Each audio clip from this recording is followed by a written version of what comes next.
Greetings and welcome to Flesh Wound Horror Live. I am Flesh Wound Dan, joined as always by producer Todd. That's me. And Pugs Dread. Namaste. Howdy.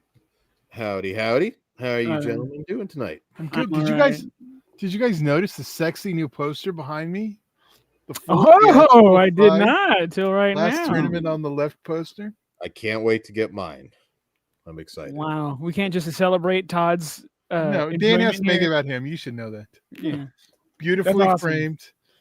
It's there for a minute before Toxic Avenger returns, but there it is. That's badass. And I'm also with Dan though. We'll get you one too. Yes. We gotta do the Patrick Hernandez thing though. Have everybody sign it. Well, we should have had them ready for that. Look, we're gonna see him again. Yes, that's true. Yeah. Punisher Batman fan with the flame on comment that popped me because I just rewatched Fantastic Four over the weekend. First steps. Okay. Ben had a question, which I guess we can kick it off with because why not? What would be our animal sidekick? Well, I got an animal sidekick, Ben. Like, I mean, I don't know if you're talking like a sidekick is in to protect you or mission, but I mean, I've got dogs. So do we disqualify dogs? My sidekick is obviously Dan, if we haven't figured that out yet. I mean, come on. Pet. Put it down. No, he didn't say pet. What the God fuck? damn it, he did. He did say pet. Dan's my How come I can't see this fucking question? because Ben, you have to have it on. Okay. Because Ben's been shadow banned by YouTube. Oh, he been misbehaving, Mr. Ben? We discovered this when we watched. They don't know you're a fucking veteran? Fuckers. Fuckers. So I'm not going to count dogs. Around Veterans Day, too. This is Okay, a bullshit. pet sidekick. I don't know. Can't be dogs or cats. We all. Trouser snake. I don't. Are we going like movie characters? Because I like Bizden from Rogue One. He was like that gopher looking tail gunner. He just seemed cool. He didn't get that big of a part, but he was fucking awesome. This feels like we should have saved this question till Predator. I mean, I'm just saying. Oh, if that's on the thing, Well, that's going to be the first movie anyways. But all right, I got two answers. The Komodo dragon from Stone Cold that Brian Bosworth has. Right on. That would be fucking cool if I that would not pair well with my dogs or cats. Or Black Samson, because fucking like, black lion from the movie. He has a pet lion. Oh, God. I can choose Black Phillip then. Yeah, let's go Black Phillip. Ooh, Black Phillip is a good answer. I'm sticking with Dan. Fuck you, Tom. I'm sticking with put it down. Black Phillip could just like go around cursing. You get all the goth chicks. Like that would be a goth chick pussy magnet if you're just like, hey, right here. Yeah, I know Black Phillip. Can you imagine you're just like walking him like just on a chain, like just down like suburban neighborhood? Are we talking about you and me taking you around there?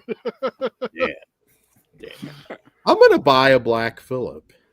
It's gonna happen. You're not, but okay. I could have a Black Phillip out in my yard, Todd. Let's move on before I start making slave jokes. All right. Yes, please do not. But yeah. Shout out to everybody in the chat tonight. Howdy. Good seeing you. Good seeing you. Well, if he was talking about that, he would have been saying black. So. All right. So we're gonna kick it off tonight. We're not even talking news. Dan's like just ramming through everything. We have news. I'm sorry. What's the news? I don't know. I'm just What's asking brand you. new? You're supposed to be checking the news, Dan. I don't think we really have much in the way of news tonight, really. You said that last time, and then periodically shit came in. I'm gonna always say if there's a news bit you want us to respond to, always hit us up on Discord. Well, I saw a headline: Alien Earth Season 2 was confirmed. I didn't click. So that's news. I did hear that. Okay. And there was some Predator news, but I don't remember. It's like, did they greenlight a sequel? Did they do the physical release date? There was something and popped up. Yeah. Well, I'll have a. I'm reaching. So. But yeah. Anyway, Alien Earth Season 2. Fuck yeah. Yeah, I figured that did well enough that they would renew it for a season. So. Yeah, well, we will have. God, we're coming up. The last part of this year goes so fast because we will have our Black Friday coverage and everything. And I will have a Hat Man coming up hopefully this month. It's just crazy and trying to. Oh, the Esther's back. There was Orphan? Orphan 3. Isabel Furman shared a video from set where she's dancing around to Like Megan? Eminem's Houdini. Huh. Guess So who's it's back. a forward. I don't know. Just the set of Orphan 3. That's the only details we have. I kind of feel like maybe we're getting to the point there where it's like it's just time to stop now. No. If she meets Natalia Grace and they do a team up, I'm fucking that like the fire has relit. You know what? All I know is the next scary movie they got to fucking clown Esther. They do. Oh, I did. Yeah, people were talking about the new scary movie, and all I'll say is if it's not R-rated, I don't think I give a It fuck. is. It's the Waynes. is. There's I didn't hear Respect for 1 and anything 2. about an the R-rated. Waynes. Yeah, they're Oh, not well, going to say anything. It's the Waynes movie. They're not going to make a PG movie. They've already said they're going hard. And during the ratings thing, I am fully on the side of PG-13 for Predator once we get there. Okay, well, that's what we're kicking it off with, so you won't have to wait long. Anything else? Well, we're going to talk. R.I.P. to Sally Kirkland. Ooh, I thought she passed a minute ago. No, that was like 1 day ago. Oh shit. Okay, my bad. Well, rest in peace, Sally Kirkland. Yeah. God, it just feels like we're losing like all of the legends now. It's really sad. So. Oh yeah, that's another good one. Thank you, Ben. I brought the Betty Boop horror movie that's coming out. Boop. Oh, that's right. Yeah. Do we know what it's called? Boop. Boop. Oh, that's it. Yeah. Yeah.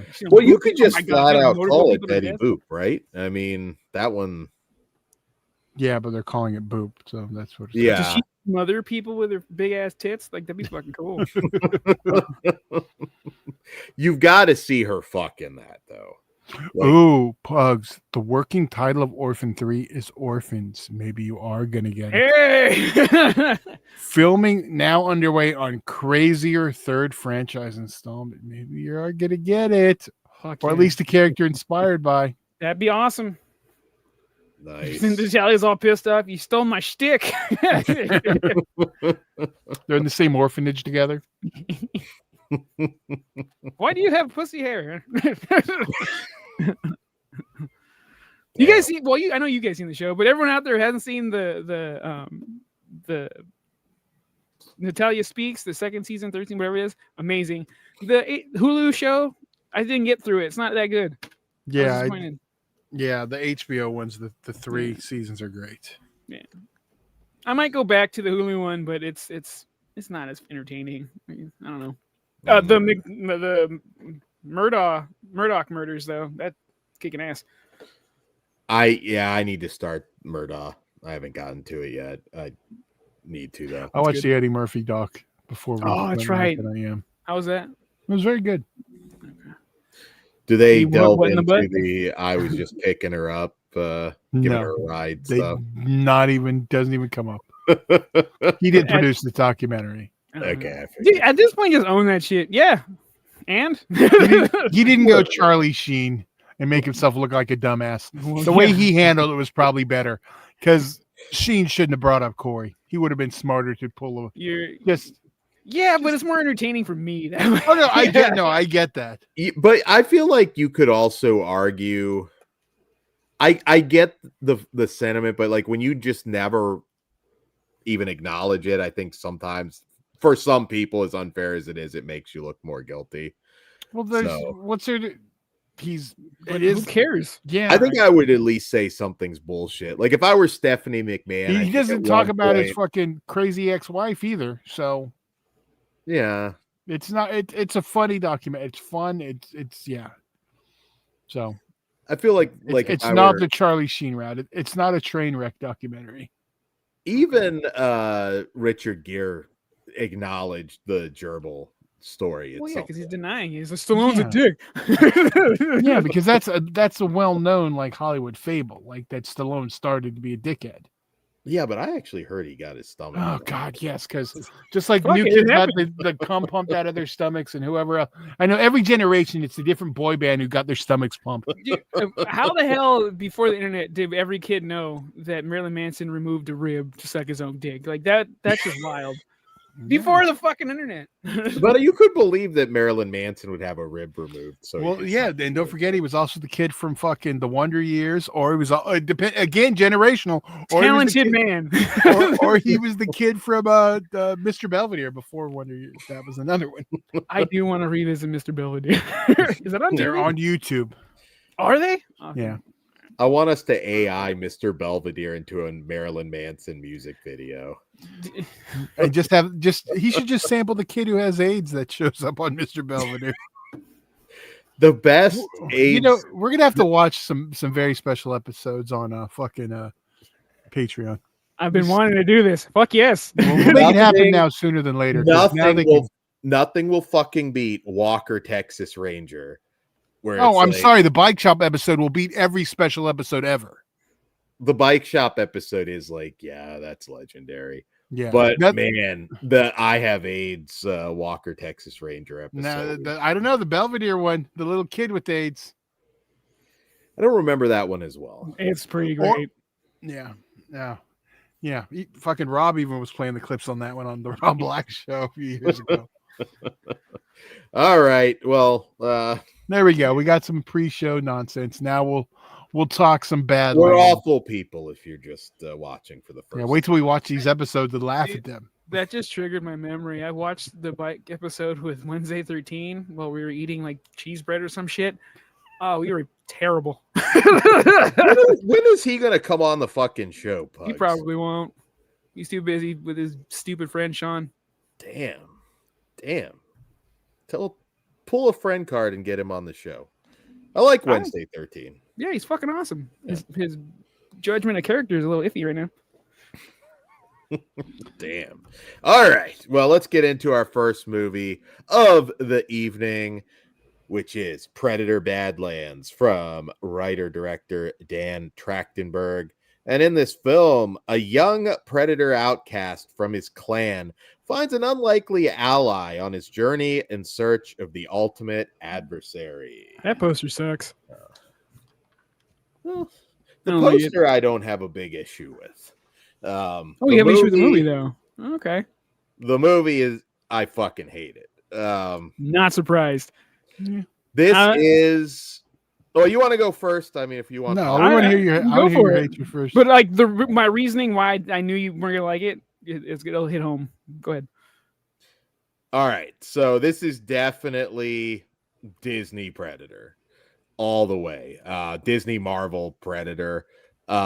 This, if you're a fan of the original or the second one, or really honestly, all the other Predator movies, I would think this would piss you off, but I will acknowledge that there is an audience for this movie. Just because I'm calling it the Disney Predator movie doesn't mean that there's not people that are going to like that. I don't think it's the original target audience.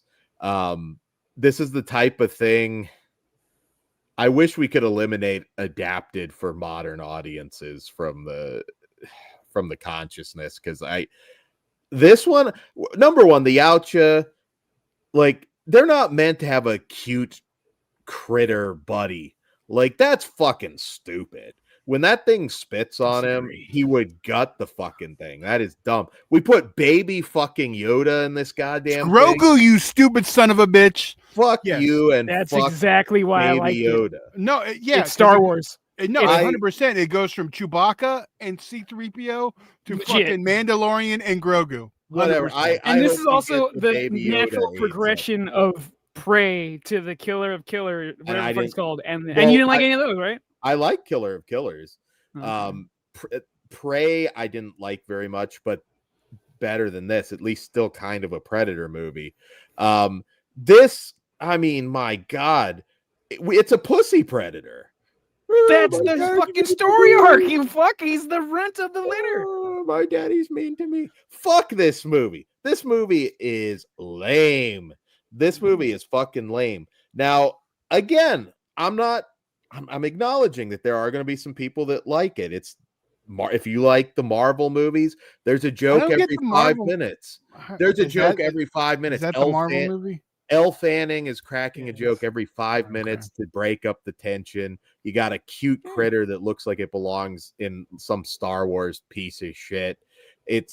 Look, I will give it this much. The PG-13 rating wasn't a big issue because there just aren't really humans in here. You're seeing synths and other things being torn apart. So that didn't Before I forget, the synth army, the one guy, he played a xenomorph in Alien Earth. Oh, okay. Yeah. Well, again, no big issue with the cast or anything. And also Unkillable Beast. He really didn't have that tough a time fighting it, and I feel like why do you think Weyland Yutani wants it? Oh, I get it. Again, I'm just saying, as a whole, this is not a predator. The Yautja don't behave this way. I don't want a fucking it turns into a Guardians of the Galaxy movie. I don't want to see a fucking predator with like a little companion creature and his new clan, you mean? Yeah, no, this is there's like worse things I want to say, but like just go watch Enemy Mine or something like that. Like I didn't like it. I was really the Predator that we knew it as the franchise. I'm glad this is doing well because I'm rooting for everything right now to make money. But the Predator as we know it is fucking dead. This is a franchise. The Predators had one perfect movie and the rest of it, So that's where I've always gone. This was a movie. I saw the trailers from the moment I saw his shitty hairdo. I didn't give a shit. I get why. See, here's the difference between me and Dan. Like, I can get over that in the first 5 minutes of the movie and be like, okay, this is just going to be a fun adventure. Fine. And that's what it was. Like, I immediately, okay, yeah, that's Chewbacca and C-3PO. That's fucking Mandalorian and fucking Grogu. It's a fucking Disney-fied Predator movie. But you know what? I'll take this at least over. You're acknowledging that. Oh, no, yeah. There's no arguing it's not Disney-fied. But yeah, you know what? So is the Alien one, and that was fine. I mean, it's all like, this is better than the end of the Fox era stuff. And I like the Fred Dekker Predator that no one likes. But I like Fred Dekker's humor. And that one has just as much, if not more humor than this one. So adding humor in the Predator series isn't nothing new. And even if you go back to Schwarzenegger's, there are jokes in there throughout the movie. But again, I'm talking about the family-friendly joke every, but I mean, what did you also never you saw the trailer. He was going to be a lead character. I knew he was going to be. I had no idea. I have no issues having a Yautja as the lead. But there's no way to make him a lead and not. It's kind of like he can still be what he is. He could you could have Elle Fanning in there, and it's like, okay, this is he couldn't. You couldn't. You look at the first Predator film. None of these relationships in here could not be here if this was a true Predator.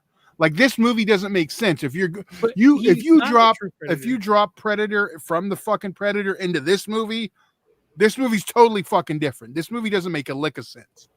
Like, I don't know. But he's not a full blown Predator. But I don't know what you because that like by the end you have to go after your hunt, then you could become the Predator. So that was his whole thing.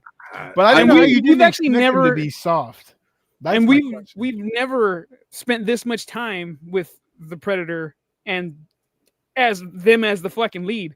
Because like it was jarring for me at first because I didn't watch the trailer, right? And I was like, oh, we're gonna stick with him. We understand what they're saying. Okay. Because like it was cool in the cartoon, but like I didn't expect it here.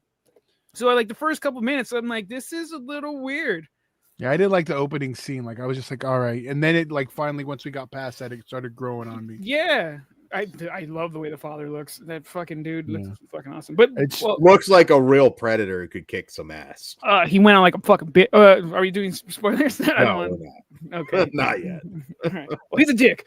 No, for me though, it felt like Star Wars. So like once that shoe fit for me, that's fine. I love Star Wars. No, I specifically referenced Empire Strikes Back. So that is also that's Chewbacca good carries. Star Wars. And there you don't see the Empire Strikes Back fucking throughout. This is not Empire Strikes Back. I didn't say that, but you're saying Influence new throughout. Star Wars. I specifically said Chewbacca and C-3PO numerous times, which is what the first half of it is borrowing from. Yes. So I don't know why you're saying new Star Wars when that's borrowing clearly from classic Look, Star Wars. again, maybe a ton of people are going to embrace this now. I think so. you do lose a lot of the old school fans. That's I fine. mean, It's Ben Grimm. It's I a know. good I really pop wish movie. Kruger was available. I do want his take. I don't know. I think it's violent enough for him to like it, but once he gets over, like me, the initial like, oh, this is a little off-putting. Ben Grimm might not be great for either franchise story, but it was a good watch. I would have liked to have seen. Oh, sorry. Go ahead. No. I would have liked to have seen this kind of go maybe more of an enemy mine route where maybe he was at odds with the synth. Maybe you could work in some sort of like we're gonna work together sort of deal. Maybe I could have accepted that, but just making again, it's such a modern movie, which I think even you guys. What did you not expect a modern movie from before? Modern sensibilities, which is not a good idea because look where the movie industry's at. I really wanted this. Didn't this just clean house this weekend? This one did well, and I'm glad. Yeah. But again, the bigger problem is the problem with Hollywood that the root of all this is it's safe. They're not taking chances, and it's all by the book. I mean, but I'm not gonna. That's the way they make movies now. That's what you expect out of a mainstream film, and that's what I'm fine with that for this. No. I did not expect to have as much fun as I did. I went in expecting like a horror, more horror, because this is definitely not fucking horror. But I was just hoping I wouldn't get the one Todd likes, the Predator or Predators. I fucking hate Predators, and I didn't. I got something I actually cared about. I got a cool those masks. The dad's mask was cool. The brother was cool. A little homeboy here who is the runt of the litter didn't earn his shit yet. So like then I can go with him on his hero's journey, which is also Star Wars, learning to use. The brother said use your surroundings, and he ends up doing that later. I don't know, dude. I think it's a great storytelling path that they took. I think it looks cool. It works for me, man. It works for me. He's Rambo. And it was he's not cool Rambo. 3D. He's fucking Rambo. He used his surroundings, dude. In the beginning of the movie, no, that's why he got his ass kicked. But by the end, when he becomes the actual fucking predator, a warrior, he starts his own fucking clan because fuck everybody else. Yeah, this dude's hard now. Do you see how fast he took out those fucking guards? Come on. I would have expected this predator to like cry at some point. Like it just, I don't know. It's not. What's his ass did want to make the runt a little more human, which is why his eyes are a little more like ours, so he can emote better. I thought it was a great decision. I fucking love this guy. Give him whatever he wants to do next. One nice thing I'll say about it, as far as like comparing it to Alien versus Predator, which obviously a lot of people had issues with, the PG-13 rating again. It doesn't hurt this one like it hurt that, because with AVP, we were cutting away from the human kills, where it was very obvious we were just trying to keep this PG-13, so we're not showing you shit. This didn't matter. I mean, it is a violent movie still, just not humans. It's just the tone of it, the like just cookie cutter Marvel bullshit that they do. And the creature, I forget what they call it, but Callisk. No, the little tiny creature. That was Bud. Yeah, there you go. That was just I want one. Awful, and they didn't need to do it. It just makes this thing look soft, but by the end, he does not look soft, and the thing fully grown. Like I think you're too focused on that part, but it's your opinion. Yeah. Again, I'm glad it's doing well. I'm legit. I could fucking hate a movie right now. It doesn't matter if Minecraft is the one that blows up, great, because I want the theaters to do good. But this is just, I'm not the audience for this. Maybe this has found an entirely new audience. This direction will work. Dude, it's for people our age that have kids. Hey, this is my predator, but this is yours, so we can watch this together. I think that's going to be a factor in heavily. Todd, you're a parent. Does that not factor in? Like, hey, we both like this thing. This is new, but it's my old. My problem is I want to show them everything that comes before. So. Well, yeah. Yeah. But the mind frame, right? Like, it's kind of there. I get what you're saying. I mean, I did. Yeah. I mean, all right. Yeah. Well, I dig it. I fucking the look of it, everything, and I the PG-13 thing honestly didn't register to me until after. I was like, oh, that was PG-13. Yeah, I guess there wasn't any fucking people. No, not a lot of real blood. That wasn't really an issue. That although if we do have more human people, I do want it to go back to R because I do want to see them rip the fuck apart. I think it helped me going in, like having seen that first trailer. I'm like, I really don't want to watch this. I don't care about it. It doesn't look anything like for me. And going in with such low expectations when I saw it, I was like, and the first, like you said, like up until we have that little pre-credit sequence, I was like, God, is this what this is going to be? And I'm going to hate it because I hated them talking just like you did. Yeah. I was like, and then once we got past that and we got into the adventure story, I thought it was a fine, what it was. And I had a good time with it. And it was fun in 3D. So I saw it in 3D as well. And my thing with that, like, it's like I only love one Predator movie. The rest are I'll defend the Predator just because I thought I like Fred Decker, but I think that's one I like for the reasons I shouldn't, because we'll just say one character that I shouldn't be laughing at is pretty funny, and Pugs could read between the lines on that one. But I don't think it's a good movie. I think there's only one Predator, really. I mean, that's the first one. And I will eventually rewatch the second one. Maybe that one clicks. But to me, the lack of Arnold Schwarzenegger and Danny Glover is no Schwarzenegger. I honestly enjoy most of the Predator movies up until Prey. So, I mean, actually, I think I enjoy them all. Not counting, I mean, I have like the versus movies. Let's set the versus movies aside. I didn't like either. I know Kruger but I didn't like either of them, but I don't like Paul W.S. Anderson.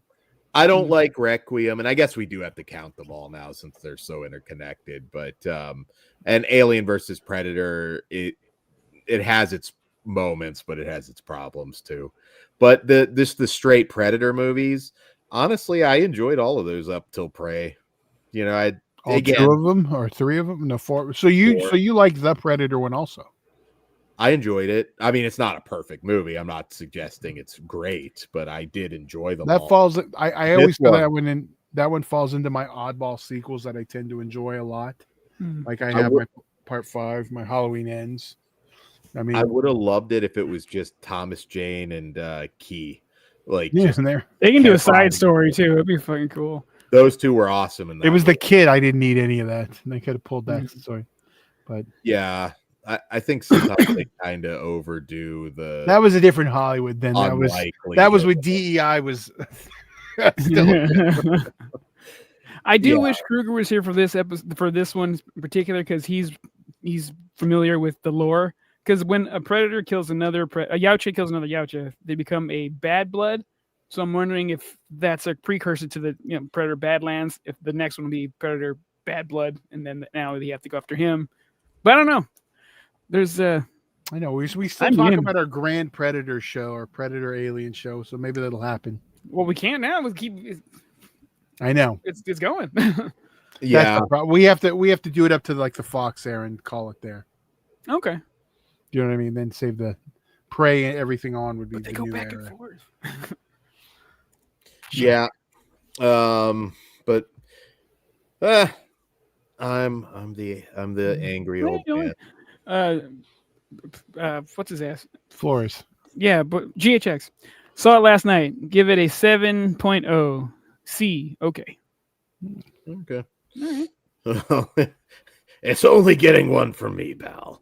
1 star. I did not like it.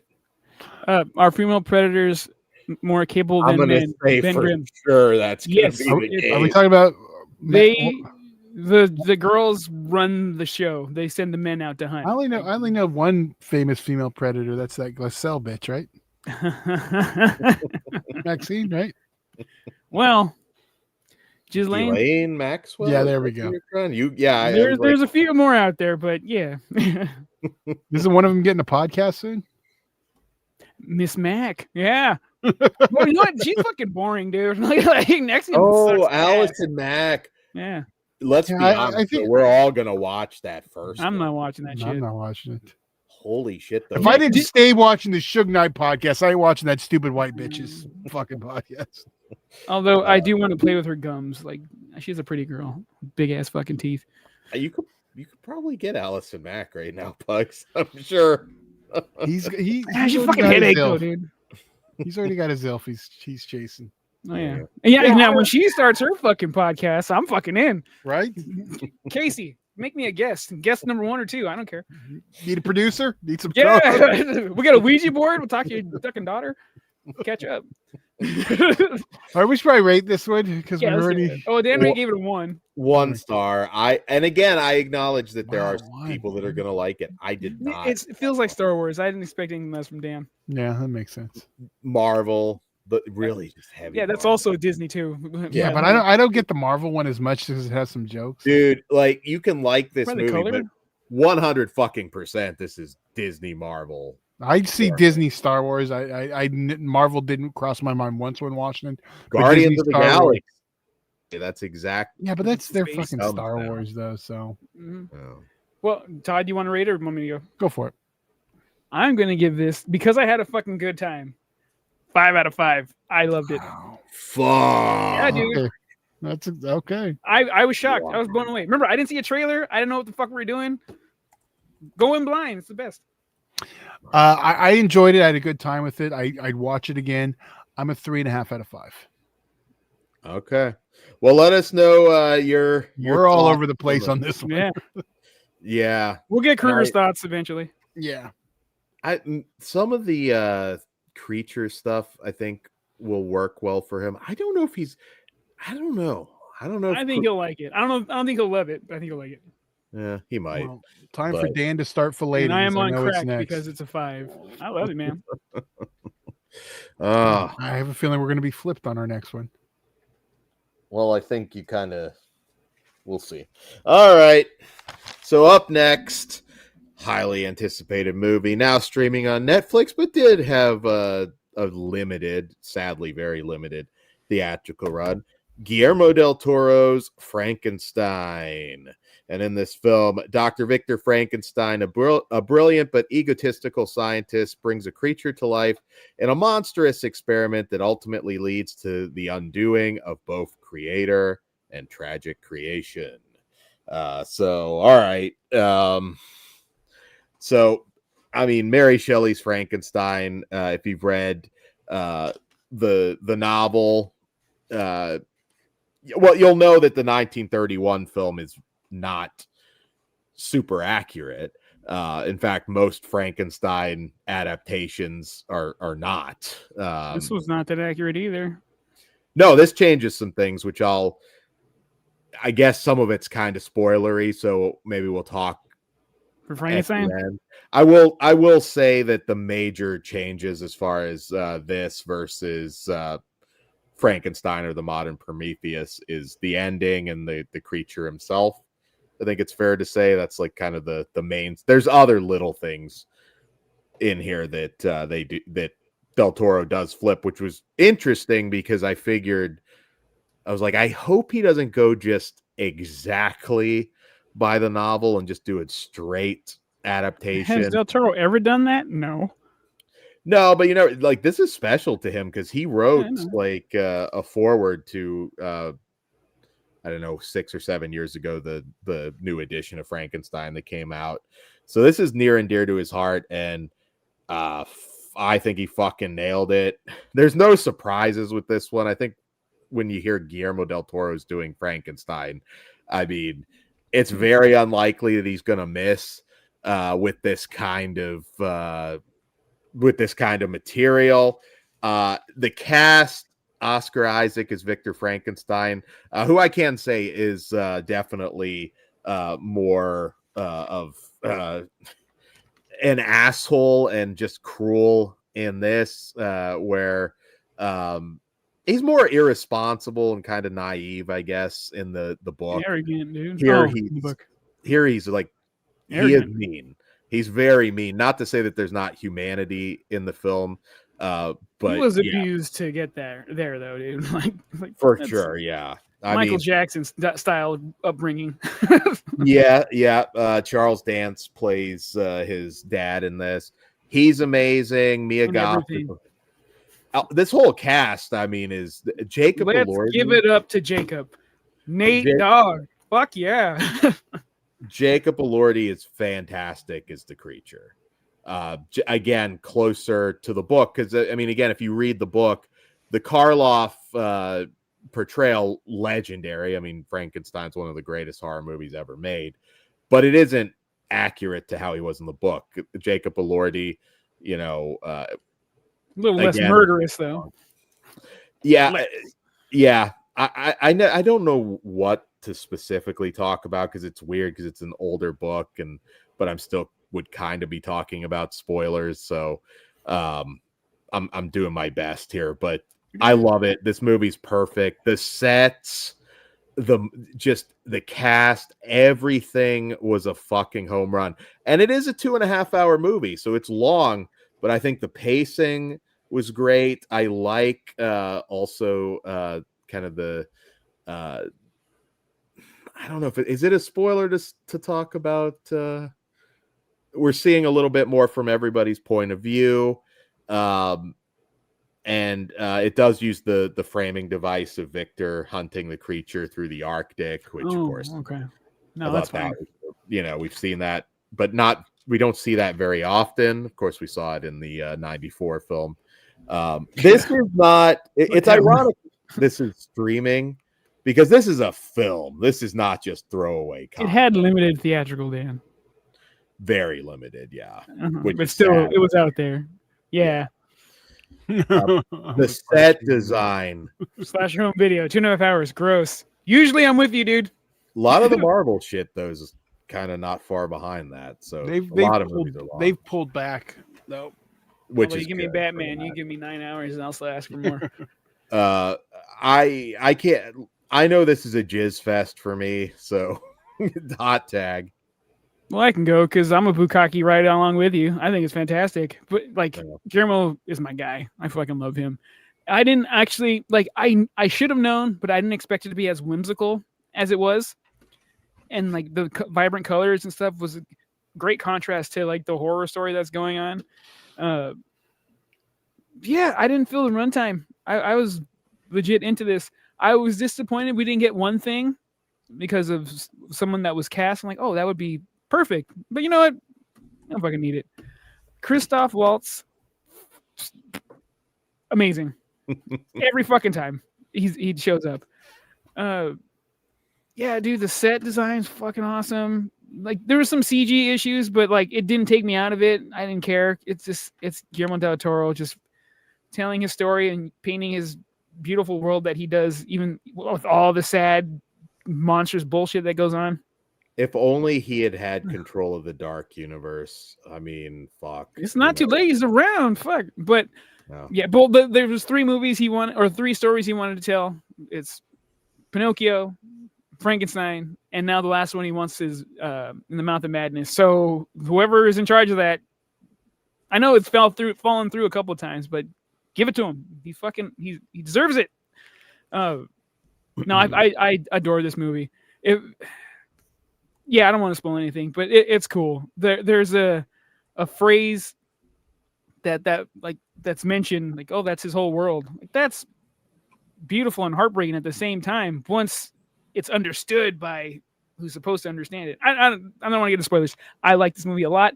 I wish I would have saw it in theaters. Not to correct you, but out at the Mountains of Madness, not at the Mountains. My bad. Yeah, the Lovecraft film. Yeah. I hope he gets that fucking made. Del Toro, to me, I mean, I don't think he's had a lot of as far as what he's directed, he hasn't had misses. I mean, he is just. Did you guys happen to watch his Variety interview? It was like a half hour long. Oh, he's just a cool fucking old dude. He offered everybody dark chocolate before he started the interview. I just want to give him a hug. Yeah, he's. This, I think, is going to go up for Best Picture, and I can see it getting other nominations. Best Picture, I think, Set probably design, costume. Yeah, dude. Christoph and Jordy both need.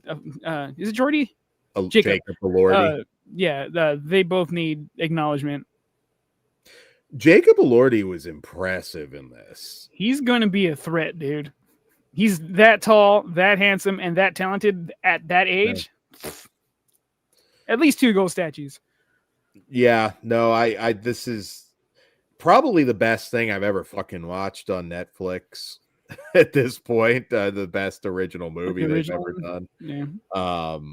And yeah, and like I said, the changes that he made, I think all made sense. I didn't have any like major issue with anything that he changed.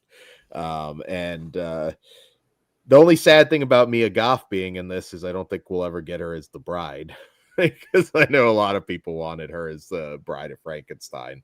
That's what I was alluding to earlier. I was like, oh, yeah, she'd be a great bride. I was curious if we were going to put a little bride in this also, since we had a tremendous run time. I didn't know how much. I thought they were going to go for it because that is the thing. So I was unsure if we were going to get that. I didn't know because I've never read the actual novel Frankenstein. My stuff for that is from the movies. I didn't love it as much as you guys, and I don't know if that is because I'm not as familiar with the source material. I hated the look of it's similar to Nosferatu, but I'd rather the mustache. I don't have an issue with that Nosferatu anymore. I did not like this fucking Frankenstein at all. He was too attractive. But he was fucked up though. He looked like the fucking Prometheus aliens with his skin. I didn't like the look of him. He looked too digital for me. That's my biggest complaint about this. And I didn't like in this. I don't know if this is a spoiler or not. So I don't know if this is what you were dancing around. But I didn't like the POV, like when we switched to his story. Yeah, I don't think that's a spoiler, really. I mean, it's half the fucking movie, so I don't think it is. No, I loved that because I think it gives. I think that's Doug Bradley? A great change, huh? The old man, was that Doug Bradley? The blind guy, David Bradley. David Bradley. Okay, I was like, it's a Bradley for sure. I'm with you, Ben. That Monster Squad is my top Frankenstein. Followed closely by Frankenhooker. That's my favorite Frankenstein interpretation. But I'm not gonna argue. I love that Guillermo got to make this movie, and like he finally got to do it. I wish I liked it more. Like I still enjoyed it, but I just like I did not like the monster's look, and it was perfectly cast. Like I mean, like my complaints are just like I didn't like that was. Like, does the book do that, or is that one of the choices that he made? When you mean this is when we tell his story, the creature's close. The creature himself is close. No, I'm saying the storytelling. Does the book present it that way? Oh, like from his point of view? No. Okay, I'll at some point I could do like a big breakdown of the book and everything. I don't want to. We'd be here all day, but yeah, I mean, I like the ending's totally different from the book. I wasn't expecting that. Now, I wanted to touch on a point though that you made about the creature being attractive. Here's the thing: I usually hate it when you take the curse out of the creature. I don't think that's what Del Toro did here at all, because obviously this guy in the and that's another thing this is in the 1850s. I think the book was like 1790 something. So they do move it ahead a little bit. So you have like early photography and different things. But I don't think they took the curse away from him. He was still fucked up. He was still like, his skin was all fucked up. I mean, all right, our girl's going to want to fuck this Frankenstein, this creature. They already do. For sure. There were probably a lot of women that wanted to fuck Karloff though too. They just didn't talk about it. So, this guy was obviously not Aaron Eckhart with one scar on his cheek. He was no De Niro though, who could get all the pussy he wanted and be fine. So I don't think they took the curse away from it or anything because over time he's supposed to heal up anyway, so it wouldn't be as gruesome as before. So I don't know if that factors in, but you look gross enough Yeah, to me. I think so. But like I said, overall I enjoyed it. But those are my big complaints. Aesthetics is a big deal. I still don't like the Oh. mustache, but it's is what But it is. this literally made me give a shit. Like, because I think Nosferatu is a better film. Overall, it's a better adaptation. Again, I don't know the book well enough to know. Okay, well, this is that, but I think it's an easier watch too. The Nosferatu is an easier watch too. I think also though we can all agree like the magic does happen when you attach the right filmmaker to the right project, which Eggers and Del Toro in these two cases. Like consider that like before you go in. There's some people who shouldn't direct a fucking James Bond movie. You know, consider who you're attaching to a project. And I think you're gonna, if not a home run, you're gonna have a very good fucking movie anytime you put Del Toro on a project like I this. think part of it also was like I felt this while watching his Pinocchio too. I'd rather see him do something more creatively him, like an original project. Like even though the Shape of Water is basically his creature, it was still his. Like it was different enough. Yeah. Yeah, and that's the one thing I kind of like wish I had like completely his take, but he's trying to be, faithful to the other stuff. So I don't know. That's just a little thing. Like while I was watching, I was like, I wish we just got his all 100% his own version versus making an adaptation. Like almost him not being able to get the rights to Creature made that movie better. He changes quite a bit. I mean, like I said, I think if you like the book, you're the first people I've talked to, and I know you haven't read the book, but I think fans of the book will like this. I don't know if you're in the chat. Fans of the book generally fans of the Universal film? Well, yeah, I for the most part, you might find better. I think Fred Karloff's versions of James Whale, they're better. It's more contained. I mean, when you or then I'm just going to picture this back then, and whenever those came out, then there was going to be some Dan who's yelling about Frankenstein meets the Wolfman and how they Disney-fied the monster. Looney Tunes back What's then. with this goddamn sidekick? Why is he talking? Well, I think everybody will agree. Like Bride of Frankenstein is kind of the peak. So I don't know about all that. Those monster mashups are fucking awesome. I enjoy all of that, so I'm not arguing with you. But Bride of Frankenstein could be the greatest horror movie ever. But yeah, I was blown away by this. I don't think there was any really big surprise, but this did exceed. You know what was fucking gnarly? The not the prosthetic leg, but the leg part that blew off. Holy crap, that was fucking. Yeah, this movie had some gore in it. Like this had, I mean, it's Frankenstein. You're not normally expecting a bloodbath. I think Return of the Living Dead fans will be happy at one thing towards the beginning. I thought that was really cool. Pug is going to change. Oh no! I'm not a fan of that movie, but I think it's cool. We don't have anybody dancing on Tombstone, so you're not getting your Mia Goth trash moment. I'm just talking. She did. Well, now I want to see Guillermo del Toro's Return of the Living Dead. You know what? Yeah. No, what you want is you want Yorgos Lanthimos's Return of the Living Dead. No, I want his Franken. Oh wait, he already did Frankenhooker. Never mind. Poor thing. No, this is just what it's all about for me. I'm 5 stars. I don't even think there's a shock. I'd go even higher if I could. And I might be rooting for this one to win Best Picture. We'll see, because I'm never going to root against him if he gets nominated for this, even though it's not my favorite of his films. I'm rooting for him. Yeah, exactly. Go ahead. Well, I'm sure I'll be low. I'm a 4.5 out of 5. Like I said, I enjoyed it, but I have my complaints. Oh, okay. You could be lower. I am a 5 out of 5. It was great. Yeah, I had a great time watching most of these movies this week. Most of them? Well, what about the next one? Dan, you ready? The one I didn't see? Oh. No, we're not there yet, are we? No. No, we're at House Lineage, which is literally on the screen, Dan. I make it easy for you now. Thank you. Well, I still take a minute to get my notes done. All right, so Hell House, you put 'em in order. creepy pasta. God damn it. Hell House Lineage, or Hell House LLC Lineage. I'm sorry, and this is the 5th in the franchise. It's the 5th? I thought it was Yeah, the 4th. No, it's the 5th. Jesus. A lot of them.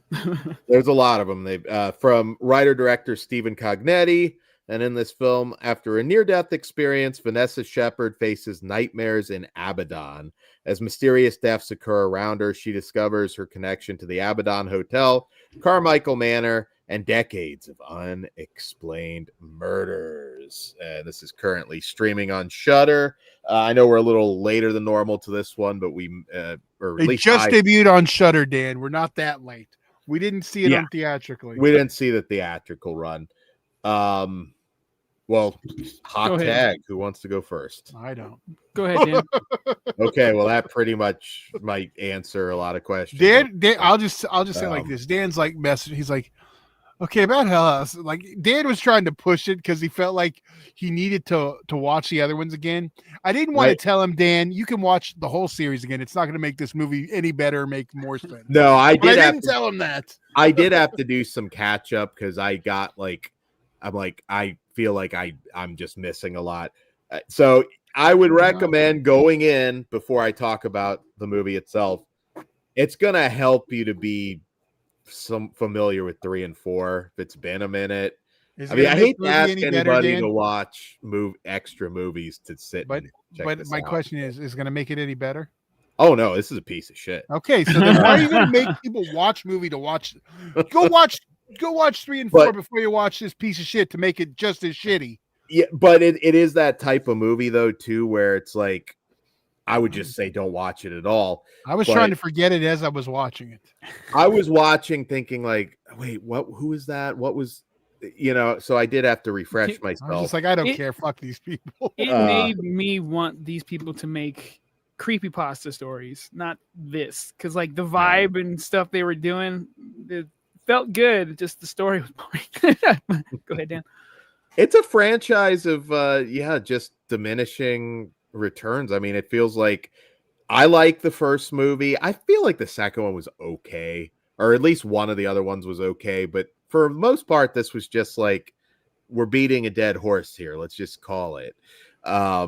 This movie, number one, very odd to not go found footage this late in the game. And this is the only one that's not found footage too, right? It's the only one that's not found footage, and it's not that it's like some giant special effects filled movie where you just said fuck it, it'll work better as just a straight movie. I don't get why they did that, because it feels like something that's going to piss off the fan base. And being that this has, considering the theatrical run, I have heard from some people before I watched it who all hated it, so I kind of knew going in it might be rough going, and boy were they not exaggerating. This has pacing issues. It's an hour 48 minutes. Feels and it's like 3. Oh my god. Like anybody that I hear I'm watching Frankenstein the same day, which is 2.5 hours, and I didn't feel it at all. This felt like I was watching like Gettysburg if it was like directed by a fucking imbecile. Like okay, I gotta pause you, Dan. Ben says I actually like the last one a lot. Like the last one is the 4th one or this one? That's the question. The 4th one. All right. This is the 5th movie. No, but he said I actually like the last one a lot. Does he mean the last one is in this one or the last one is in the one before this? I'm assuming the one before this one. I hope so. But I mean, Last House on the Left remake, so never mind. No. Yeah. There's like just a tiny bit of atmosphere in here that you could easily get from the other movies. Just, if you're creeped out by a clown, I guess the clown is still just as creepy. Cool. But the only other nice thing I can say is Elizabeth Vermilya as Vanessa. She's a good actress. But like other than that, this movie just went on forever. I wasn't engaged in anything.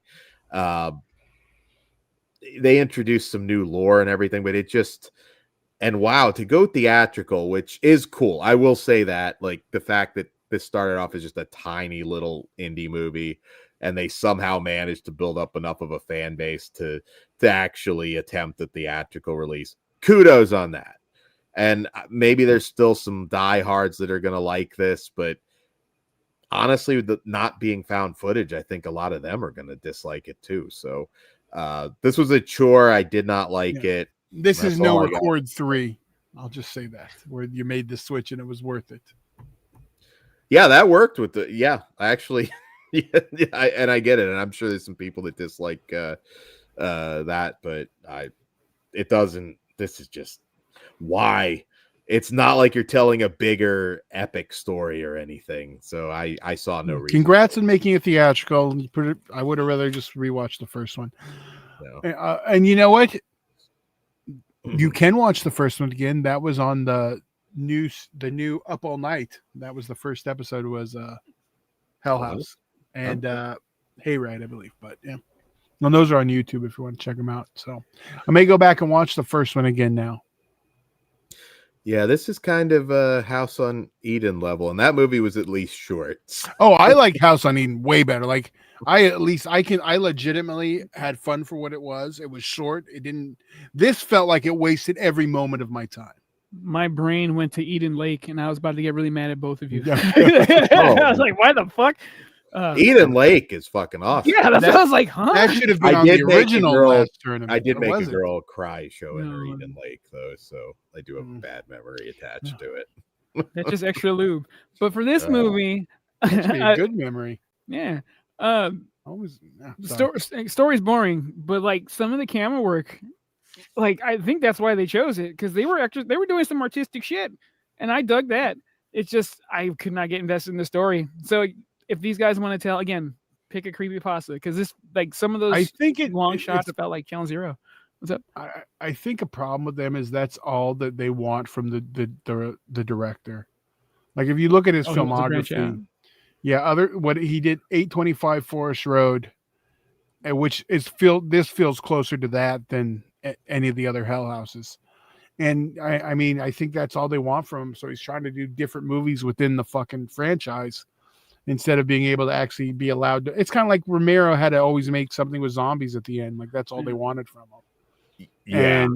And tried something different. And I think it's going to hurt his franchise more than help it, unfortunately. Yeah, I think so too. And I hope he gets to make something different, because because he's found footage is a little limiting. But I hope they let him make something like just whatever that doesn't have to be pigeonholed into his existing franchise. But I mean, I also get the fact you get something that's successful and they're going to give you money to do, and they're not going to give you money to do anything else. What are you going to do? You got bills to pay. Let's go. I guess I'm telling this fucking story. It didn't connect with me. I mean, I'm not going to not watch anything from the director just because I really didn't like this. It's just No. Yeah. So didn't work. I would imagine even he was kind of like, fuck, what do I do now? Like, I'm sure there was probably a point where it's like, yeah, like you said, guys got to eat. But I actually forgot I watched this when I said, oh, I watched some good movies this week. I forgot. I said I was trying to forget it as soon as I was watching it. It was a pretty good week overall, I would say.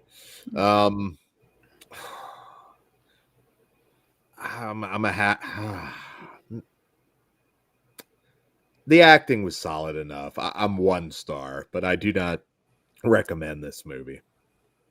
I'm gonna go 1.5 out of 5 just for the artistry. Story's boring. 0.5 star. Okay, well, the Todd did it, so at least I'm a little more positive than Todd on this, I guess. No, you just didn't have the balls to give it 0.5 star. You were going to, and then you backed out of it last second. So I like the lead. That's enough. Yeah, and the lead makes up a 0.5 star's percentage of it for me. So there you go. Well, there you go. There's probably still people though. Like, I know some people where it's like if it's just a creepy clown, that's all they need. So I'm happy for them. Fuck yeah. Yeah, I am. I just didn't like the movie. Now, Todd, I forgot because obviously I saw it theatrically. Is our next movie Dorothea? Dorothea. Okay. Sweet. All right. So, from what I think safely we can say at this point, channel favorite, director, writer, Chad Ferrin, we have Dorothea. And in this film, which is a twisted true crime nightmare where serial killer granny Dorothea Puente lures the vulnerable, kills without remorse, and buries them in her secret garden. So Dorothea Puente, if you're unfamiliar, she was known as the Death House landlady in Sacramento, California, and she from the late 70s through the 80s, she was basically killing helpless, elderly, and mentally challenged boarders that rented rooms in her house, and she got away with it a long time, cashed their social security checks, and really did actually get away with it for much longer than you'd expect. If I recall, in the actual case, I thought she was posing as older than she actually was. It could be my memory on that one, but I thought that was kind of a thing where she wasn't quite as decrepit as she was making herself on trial, because they all do that so they get leniency. No, I think like presenting herself way to the tenants. I don't remember that, and this was recently covered. Okay, maybe your memory's better. Worst Roommate Ever on Netflix. It was the season 1 episode. Mm-hmm. And it was funny when I watched it. I was like, I want a movie of this. Never did I expect a Chad Ferrin one less than 2 years later. But yeah, if you haven't seen that episode, Worst Roommate Ever, first episode, kicks it off. And I think it's a good companion piece after you watch the movie. Go watch that. Yeah. So I'll have to check that out as well. I've not seen that. Thank you. So Chad Ferrin, I'll say off the bat, this one is not as like gory or raunchy as some of his other movies. If you're expecting Pig Killer, that's not this. I don't have an issue with that because that's not this case. Yeah, it's not this story. I mean, they could have done gore, but it's closer to his Ed Kemper. But that one also has more stuff for him to do. There's some fucked up shit. Well, that's what I'm saying. But he did more fucked up shit. I think they're different. But I mean, even that one, that's grounded in the world that it is. Like it make like it. Well, he didn't take out any handicapped people, and that is a line for me, if you can believe that or not. If they can't fight back, there's no point. The vibe of this one, I mean, she kind of Dorothea narrates it, the older version of her in prison. It's sort of narrating her life. Very much like a dark comedy kind of vibe to it. I dug it. And Chad Ferrin's a great filmmaker. I think, this is a different film for him, but one that nonetheless I was really into. Apparently he was working on this being a bigger budget production at one point because Sharon Stone was reading the script. So that was to be Dorothea or wow, that'd be huge. Sharon Stone is probably just as old as Susan Prever. So yeah, it's been a while since Basic Instinct. Yeah, no, I didn't recognize her in Nobody 2 at first, and she's like the lead. I still haven't seen that yet. Damn it!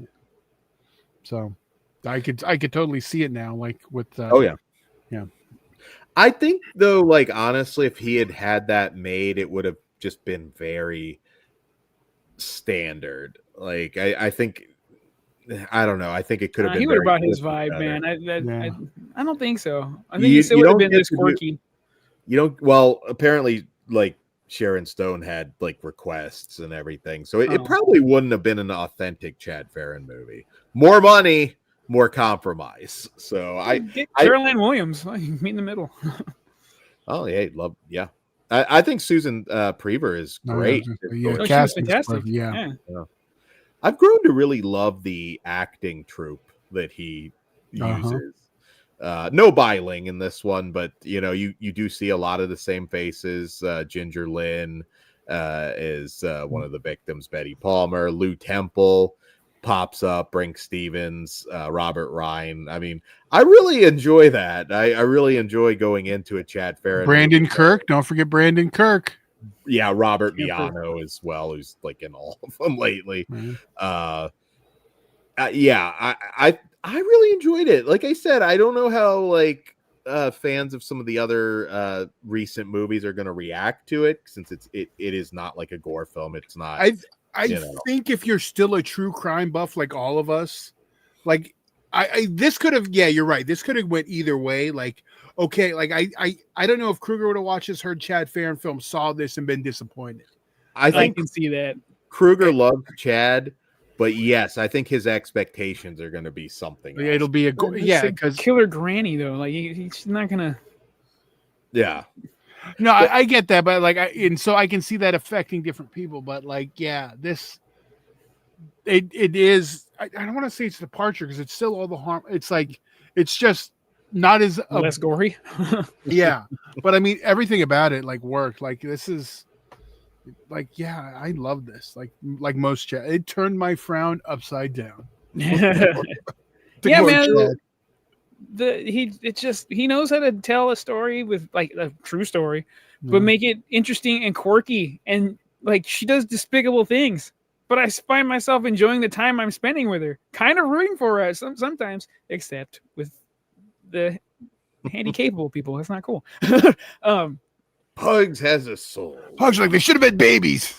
Yeah, you know what's weird because like, they can't fight back. But like the fact, say your logic goes out the window with that. But what makes it okay is like how fucked up that actually is. Well, that works. That logic works on that too, though. No, because if it's a full-grown adult that has a baby brain, that's fucked up. Look, these are my rules I have. Okay, getting back to the movie. Yeah, it looks great, funny. I'm not as familiar with this case because it's not as gruesome and like as the shit I normally like to like dive into. But I appreciate it.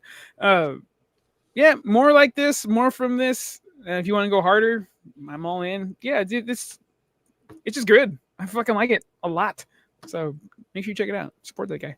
Yeah, there's still like Chad Ferrin moments. The line where she's asking to have her pussy eaten, and she's just like, just because you can't cut the mustard doesn't mean you can't lick the jar. Dude, like, you came into my mind Chad as soon as that line was said. This is still a Chad Ferrin movie. Yeah. I was like, I bet you Dan thinks that's smooth as fuck. Dan wrote it down in his notebook. They mentioned hagsploitation and the yeah, this is a really good hagsploitation movie. I enjoyed it very, very much, but I'm a mark for Chad Ferrin. I like all of his stuff. So yeah, same. Yeah. So yeah, it's kind of always a vent. We get Guillermo del Toro and Chad Ferrin, two very different filmmakers that we both love. We gotta get a 35 millimeter unspeakable screening done somewhere. We gotta get him on. Well, we couldn't do that with a Gardena. We'd have to look at the Frida or something. But yeah, why can't we do the Gardena? Because they don't do 35. Fuck, you said 35. We'd have to. Oh, was it shot on 50? Chad, was it shot on 16? I don't know. I remember he was talking about he was rolling around with the print in his trunk for a minute, but could have been a 35 millimeter answer print. Contact Todd for possible. Yeah, I know. I desperately want to do an unspeakable screening now. Yeah, well, obviously I'm in, but yeah. I'd love to get like a Chad Ferrin double feature screening set up somewhere. That's what's in or we could just do like a film festival. Chad, I'm fucking in. But yeah, no, this is another winner for me. It's, what do you guys rate it? I don't know if you have anything else to say. The mandatory watch for me, it's a 4 out of 5. It is still a home run, but it's just there's just like a little like gore bits that I could have used. Didn't need it. Yeah, I'm sticking with my 4 out of 5. It's really good. Dan? I'm a 4 out of 5 as well. Yeah, I really liked what he did with this. I know apparently, Goodfellas is a big one for him, and he kind of threw in a little bit of that, the breaking the fourth wall. I enjoyed this one a lot. Yeah, I'm with you guys. I'm a little higher. I'm a 4.5 out of 5. There you go. Yeah, can't wait for what's next. And I know Ed Kemper just hit Blu-ray too yesterday. Yeah. So Yeah, if you're listening, I hope you are. Lucy Letby, that story needs to be told. No one's done it yet. I would like the Chicago Ripper Crew, which the Deviant Vulture Skull song is in the works, and Israel Keys would be pretty cool too. So just throwing that out there, make it happen. all right. Sweet. All right. You Now, might get Dan, some money out of Pugs to make that happen, I think. All right. This one I have to check out. All right. So I'm gonna take my shit off. Let me know. All right, we'll signal you, Pugs. So up next, we have another one getting a lot of Oscar buzz from director Lynn Ramsey, Die My Love. And in this film, Grace, played by Jennifer Lawrence, a writer and young mother, is slowly slipping into madness. Locked away in an old house in and around Montana, we see her acting increasingly agitated and erratic, leaving her companion, Jackson, increasingly worried and helpless. So going into this movie, which is based on a very popular book, which I have not read, so I don't have any book comparisons for you guys on this one, unfortunately. But yeah, going into this, I knew about the buzz. I knew Jennifer Lawrence. A lot of people were talking possible Oscar nomination for, which I definitely think she will be in the hunt for that. And this is kind of like postpartum the movie. It really is essentially about this character's just mental collapse. It was listed actually going in as a suspense film, and I suppose there's moments of that. It's definitely a movie. It's not a suspense film. It's not. I agree, but it is a movie that can certainly trigger some anxiety if you've perhaps been through something like this. It's a weird movie, or if you've just dated a woman. Yeah. It's one of those movies too where it's a challenge because they make Jennifer Lawrence very hard to like, because she is like fucking cruel a lot of the time in this film. And she's also like completely and totally naked very often in this movie. It's another very fearless role for her, because she's got to do a lot of difficult shit in this. And Robert Pattinson, who also has some unlikability issues at times, like, just to be honest. Yeah, I mean, here's the thing. You bring this up, like, you don't have to like characters in a movie. No, you don't, but there will be some people who probably couldn't get through this because they have to like characters in movies. That's such a weird modern thing that you have to like what people in the movies you're watching. They have to be interesting, which for me, and they're 100% interesting, but they're not likable. Oh yeah, absolutely. I think like watching this, it does almost feel like you're just in a dream state the whole time. Just yeah, I mean the ending shot, if you've seen the movie, you know what I'm talking about. Really interesting, and you could kind of interpret it a few different ways. I loved it. I thought it ended perfectly. This is another one, man. Like, I see like multiple Oscar nominations for. I'd be shocked if it's not up for Best Picture.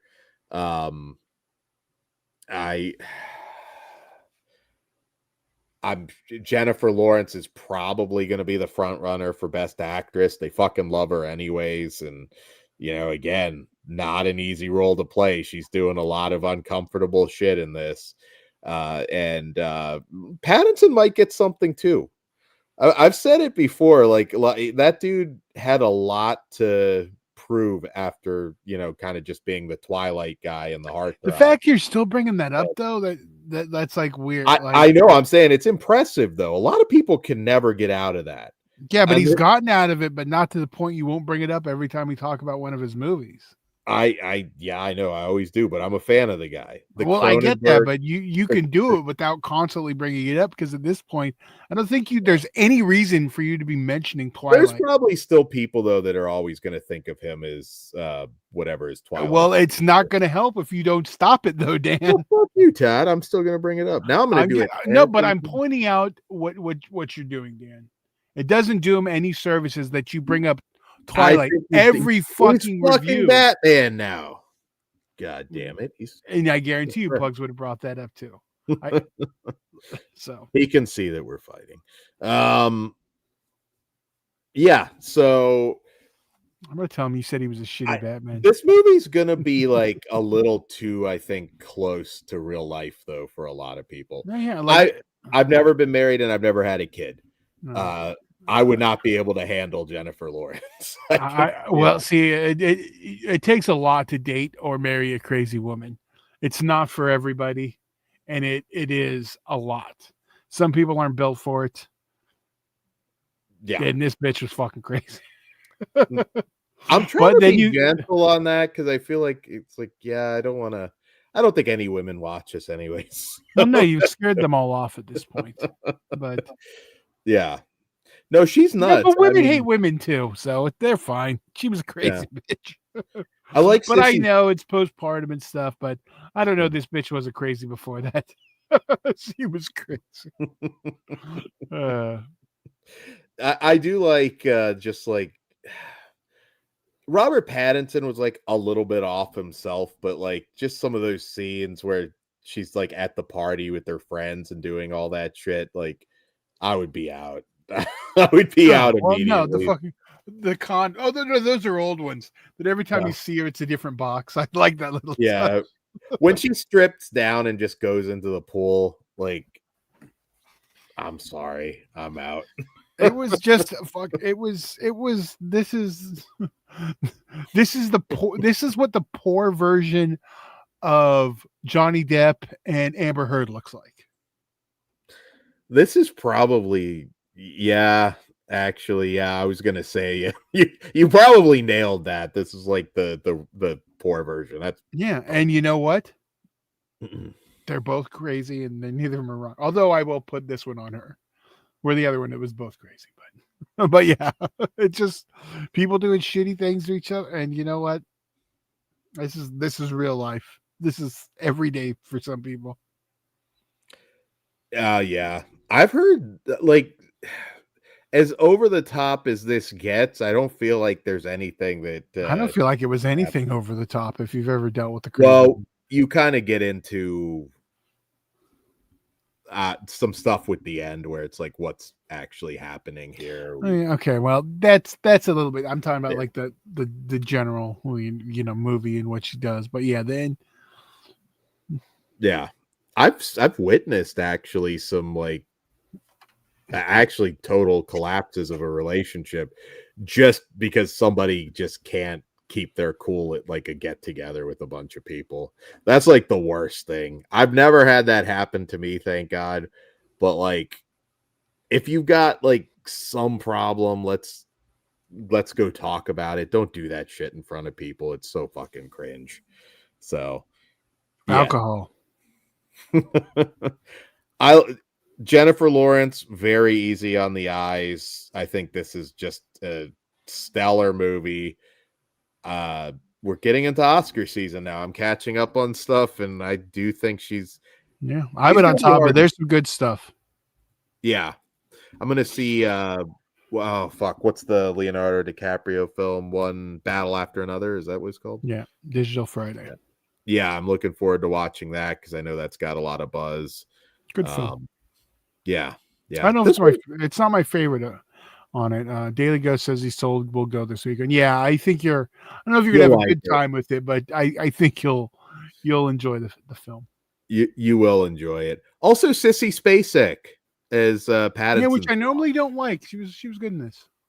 She was very good. I wouldn't mind seeing her maybe possibly Best Supporting Actress. I don't think she was that good, but I thought she was good in this. I thought it was. I don't think she did enough for that Best Supporting though. I think it was, but that's just me.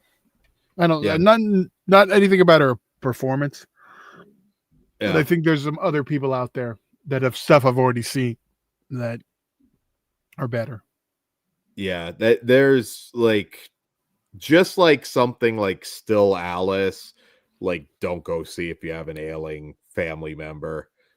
I would say the same thing with this. If you've dealt like with an extreme postpartum sort of situation, maybe don't go watch this movie because it's going to hit a little too close. Like when I accidentally watched Planes, Trains, and Automobiles with my buddy whose wife had just recently passed.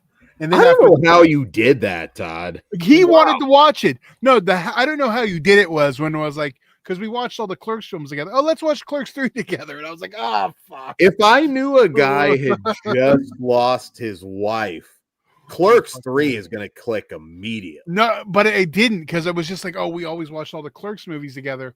It wasn't until the picture of her on the fucking cash register, I was like, fuck.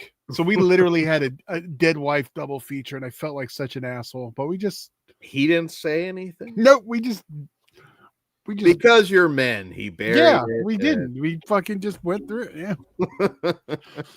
But all right, now that's it. Let's rate this one and bring Pugs back, and we'll have a bonus review. That Dave saw the description already. I'm assuming. I will pull it up. It's in our private chat already.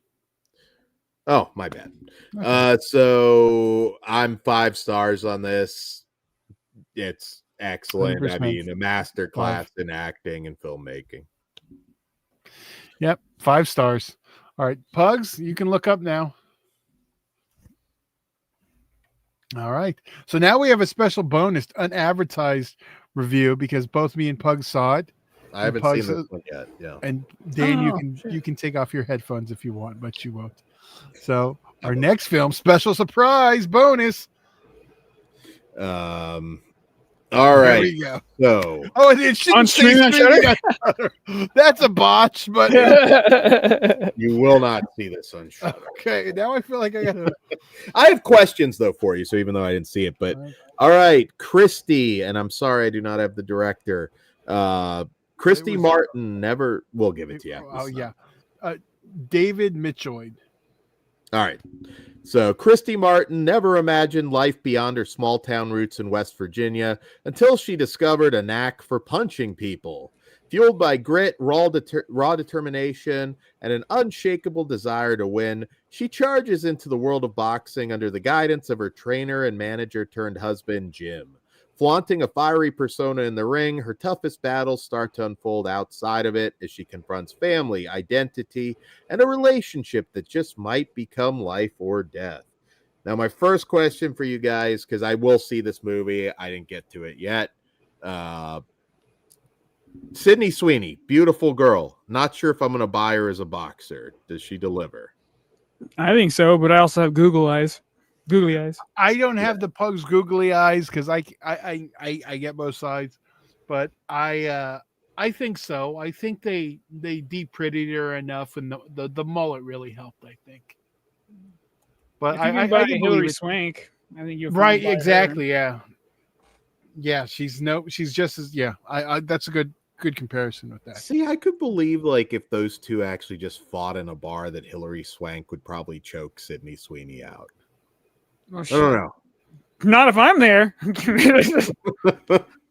You're gonna I'll $1 million baby your bitch ass right now. Fucking boys don't cry. Fuck off. I fixed it. It no longer says it's streaming on Shudder.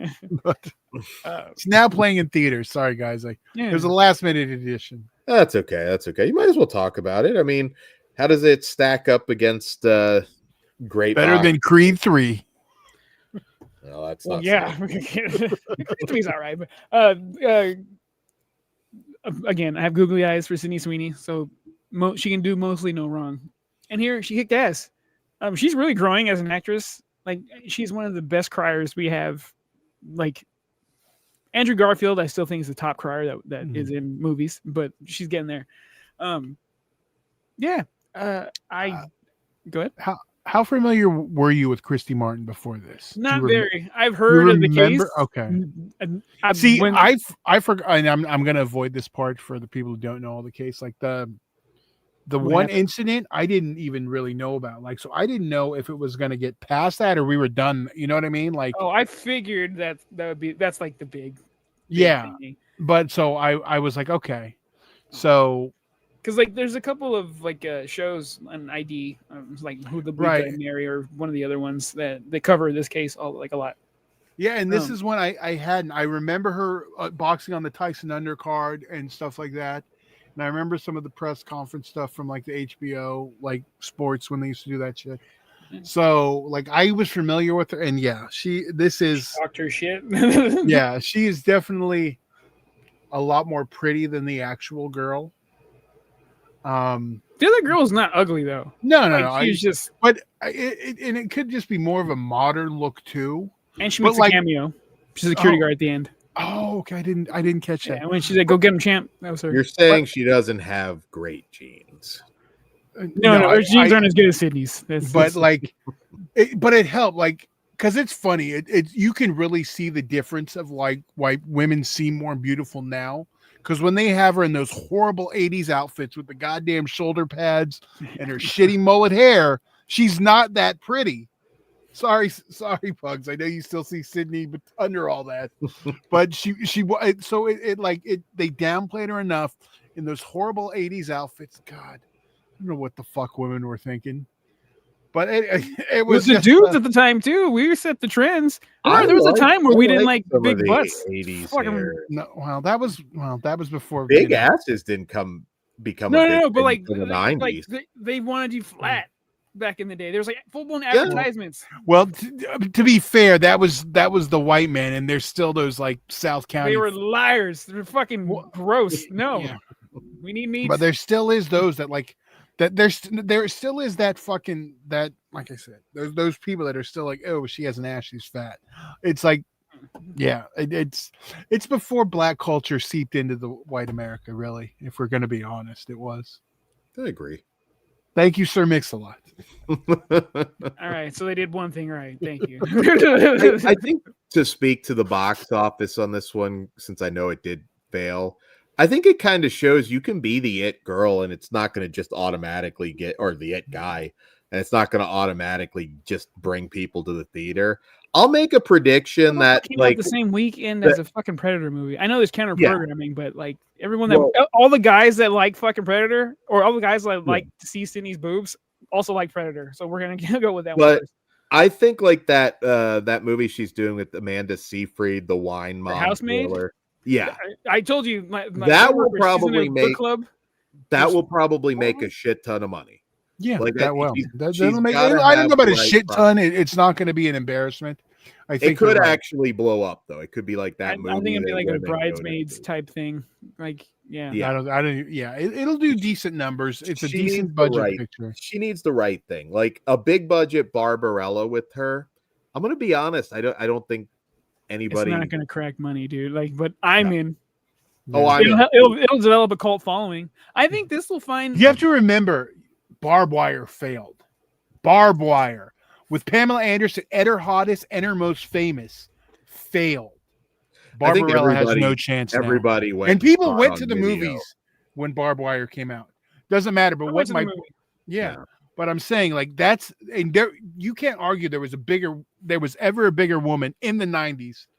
Like her popularity eclipses no matter what generation you move it to. Pamela Anderson in the 90s, at that moment that movie came out, was untouchable. Like the most popular, beautiful woman in the world. Yeah. Agree or disagree. But like, and Sydney Sweeney doesn't match that popularity to then. So like, there's no way that Barbarella's it doesn't have a chance. You know what I mean? Yeah, I think,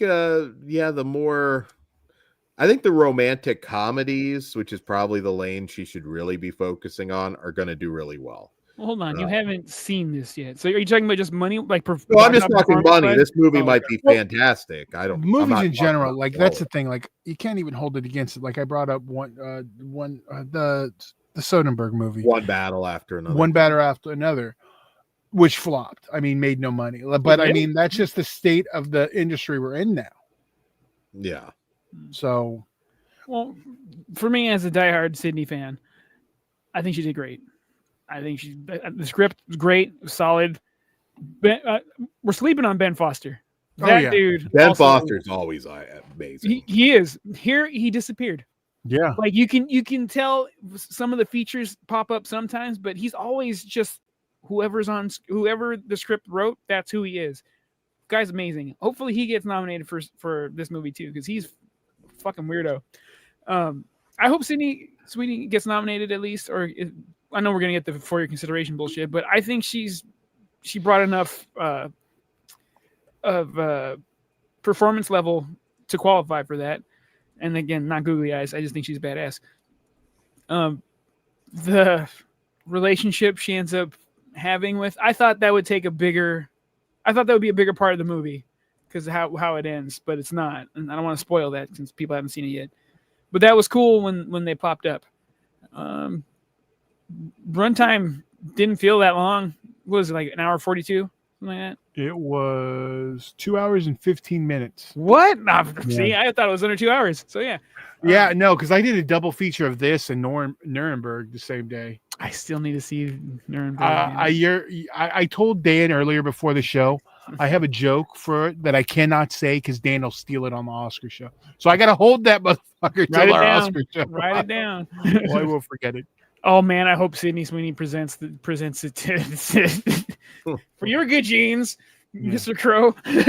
But I said I did not make my good genes double feature joke. See, I was good. Oh, whoops. But that wasn't my joke. Solid fucking movie. I do not regret seeing it on the big screen. Oh yeah, I'll tell you right now, Org, this is better than Smashing Machine. Still haven't seen that. I'll probably watch it this weekend. Was terrible. I think it just ends.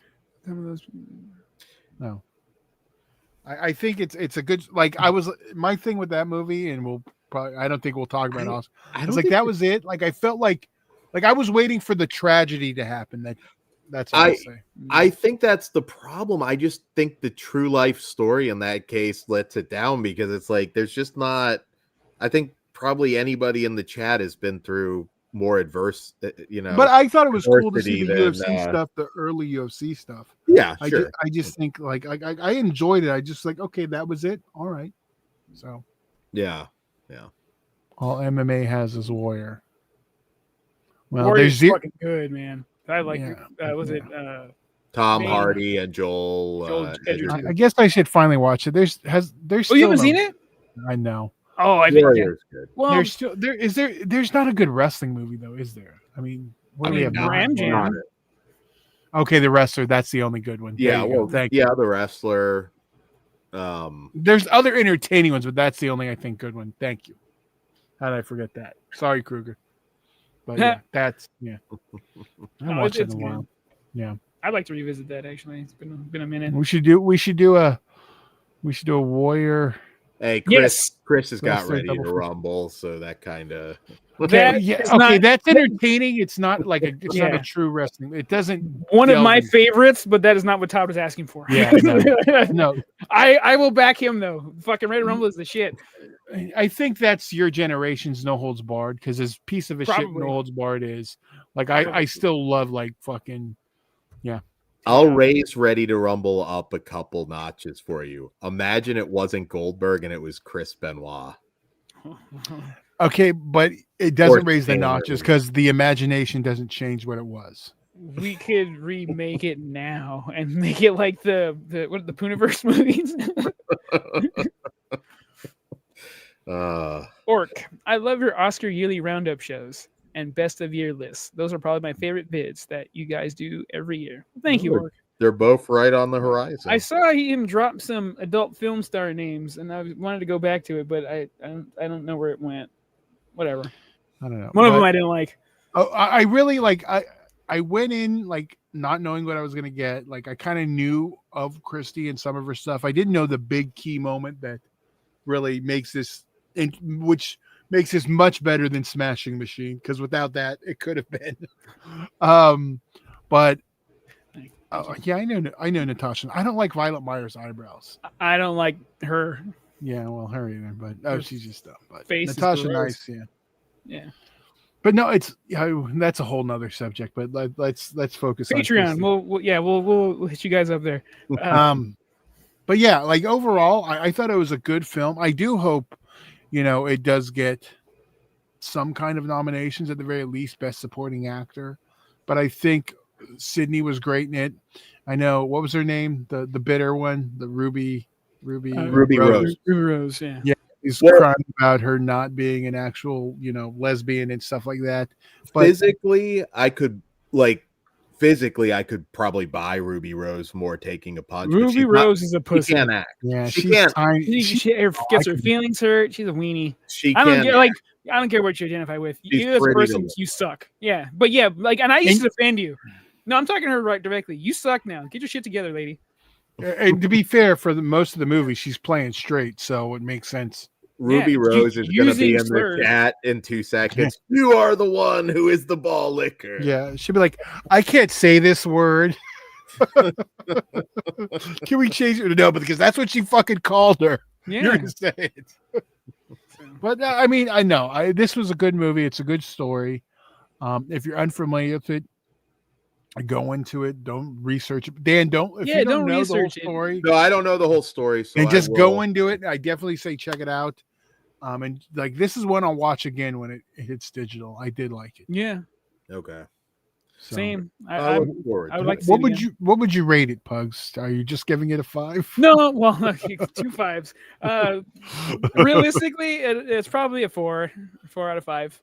No, yeah, I'm yeah. But fucking Ben Foster though, dude. Yeah, 4.5. Yeah, I'm a 4.5 out of 5. I'm a 4.5 on this one also. Ben Foster always just disappears. But no, this is even this he disappears even more than normal. I didn't. He could play you, good. Dan. He could play you, and it'd be. I mean, yeah. You know what? Honestly, yeah, he'd have to gain some weight, but I would be down. Look at him in this movie. Yeah, I'd be down with the Ben Foster Dan biopic. But no, it's good. I highly recommend it. If you don't want to go to the theater for it, I understand. But you ain't got much time. Yeah, there was like 3 other people in the theater with me, so like I was like, that's not a good sign. But it's definitely worth the VOD price whenever that comes up, and when it starts streaming, yeah, by all means, check that shit out. Absolutely. Speaking of streaming, it's time for TV Terror Talk. Oh fuck yes! All right, so I'm just gonna do it now. This is TV Terror Talk, and we do talk spoilers, so I'm just gonna throw it up.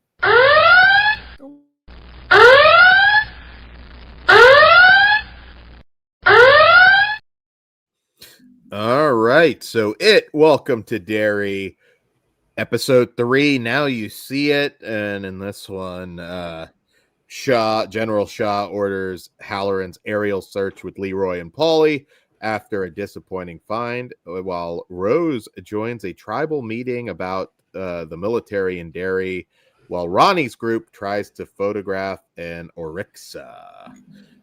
So there you go. What did you guys think? I love that. One thing I do like is that we're getting O'Halloran from Shining, kind of getting to see a younger version of him. That was cool as fuck. So you seem to really be all in right now. I'm fucking all. They're tickling all the right spots for me. Kids are in danger, and you have a scary ass clown who has not showed up yet. And I'll throw that out there. Ooh, but like we heard him. This was the first time we've heard Bill Skarsgård's voice, and like the "Who are you?" to another dude that has like the Shining ability. That was intimidating. I don't know about you guys. Once he started seeing the floating bodies and his grandmother showed up, I was like, dude, you're outmatched here. You need to. I know you survived because obviously you lived to go be a bellhop at the Shining or whatever the fuck you do. What is he at Overlook Hotel? Just a manager? He was, yeah. I mean the janitor, yeah. He was, yeah, whatever. He worked there. The house, blah blah blah. Man, that awesome scene, and then it pays off later on too. When homeboy, feels what he felt when he was getting attacked in the head, and calls his punk ass out. Great. The it's not exactly Steven Spielberg, but the kids riding on a bike with ghosts chasing them. A lot of money put into this episode. Like I wasn't took me back, man. I'm like, this Oh. feels like E.T. and like the first season of Stranger Things. That's great. kind of Andy Amy Frighteners vibes when they were like and Frighteners, fuck yeah. the graveyard right. with all the ghosts attacking them. Dude, and Andy, the director, being the music man, playing the keys. Apparently, he's coming back for episode 8 too. That was cool. I was like, oh, that's cool. He gets a cameo. Seeing the circus back in the day was awesome. That little clown where we get the first look at the makeup, awesome. Yeah, this movie, the show's doing everything right for me. I'm invested in every character. I like every character, even the despicable ones. I cannot wait to see where this goes. There's 8 episodes total, so we have 5 more to go, and I'm fish hooked. Just give me it all. I can't even focus right now. That's how much I fucking like this show, dude. I mean, like, what else was there? The Cuban Missile Crisis. Like, they're really gonna have the balls to include the fucking Cuban Missile Crisis for Derry? What? I think we're gonna get some old person sex with James Remar and Rose. I think that's gonna happen. I think he was ready to just like. Oh yeah, he's gonna Christopher Columbus that pussy. Damn. Oh yeah, but that's also cool. Like, we'll see the Indian tribe take on whatever's going on here, and the U.S. military. Mm-hmm. All the ingredients are fucking awesome. I'm loving it. Todd, I know you weren't like loving it as much as I've been, or Dan too, but is this growing on you at all? No, yeah, I still enjoy it. I just don't love it to the level you guys do yet. But I thought it was a great episode. Okay, because like when the scares are there, it's fucking terrifying. Like I don't get scared, but like I can see it, and it registers. It's just love it. It's definitely better than It Chapter 2. Like I think it's kind of getting back into that. Like it has balls. It's very a lot of interesting characters. I really hope we get to see James Remar even more. I think his character, particular, or Francis, I guess we should say. I want to see a little bit more of that. Dick Halloran. That really cool. I'm in it so far. I am in it so far. It's actually kind of funny how it's not the Pennywise show by any means. So it's kind of building its own lore. I'm sure by the end we'll get there. Like I think the next episode he's gonna pop up because we saw his eyes. But yeah, man, everybody's interesting. And now you're gonna just fucking put the cherry on top and throw the killer clown to start fucking things up? Yes. The skull man or skeleton man, whatever the fuck he was called, creepy as fuck. Mm-hmm. What was the other one that they did? I love old school. I mean, that's like one thing I wish I was old enough to have experienced, like the true sideshows. So anything that takes me in there, that's always cool to me. And it just the browns and the orange filters they have over those shots are fucking great. I'm excited to finish this and season 2 and 3 because I guess it's a 3-season thing. I hope it does it all. I got nothing bad to say, man. Because basically, right now we're just gonna rewind the clock. Isn't that the plan? Years. Yeah, every 27 years we'll go back. So this tragedy will be the black spot, which is when all the black people burn, and then the season 2 will be 27 years prior to that, which was the gang in the car, where you see fucking Pennywise jumping out the window like he's in the Matrix. And then the one before that is the one where the 88 kids died, but a total of 122 people. I think they're like I said, I'm really into the show, but like I can also feel like there's gonna be an expiration date. So I'm kind of glad that they're doing 3 short seasons, and I'm in for that. I don't think there's anything set up where this should really go forever, if that makes sense. Don't know. Limited series, I'm good. Yeah. Orc's asking, when you guys first viewed Insidious, The Conjuring, It Follows, Hereditary, does it have the level of fear, atmosphere, and jump scares? Well, not hereditary level. Yeah, that's a little much. Insidious and dramatic. Conjuring, yeah, it follows. They don't really have jump scares, but like the atmosphere, yeah, it's high quality stuff, man. Yeah, I think you'll like it, Orc. Wild Wrangler, same tribe as Pet Cemetery. That's I don't know. That's a good question. I'm trying to. Probably not. Well, fuck, who knows? Well, with King, probably. Yeah. Yeah, it makes sense that it would be, but I feel like I'm trying to remember the name because I can't remember the name. You know, if I'm gonna say yes, fuck it, because fucking Shawshank's there. Again, 2 years before Andy fucking checks out. So let's get. Oh, you know what? I wonder if that's what they're gonna send the black dude, the film guy, the movie theater dude. We just need to like combine like every King thing ever made. Isn't that what Castle Rock was trying to do? Well, not everything ever made, but I want like Sleepwalkers, like Pennywise, like busts in on the dude fucking his mom. Like we need all of that. Like, Oric says, I am really interested that when Viacom, Paramount, and Showtime buy HBO Max and DC, that side of Warner, what will change, and what new content they will make. They're saying it will happen before the end of the year. I thought Netflix was the one. I've heard there's been quite a few different people. Like I've heard Viacom, which would be funny because it would. Oh, then they'd own Freddy and Jason, but now they don't really own either of them anymore because now they're all complicated. But at a time, that would have been a big deal for horror fans. Just that alone. But back to Derry, it's just a home run for me. It is appointment viewing. I fucking love it. I saw the episode like 3 times. It was great. Oh, damn. Okay, so you're really, really into it. Yeah. I love how deep it is, too. I want to do that, too. But I'll probably do that on Christmas. Around Christmas Eve or Christmas. Yeah, I feel like long winter. I'm going to definitely want to watch Frankenstein again. We're going to get some rain soon, Todd. So if you might want to put on the thing or some shit. Yeah. Well, it has to be the right temperature of cold. Okay. Hey.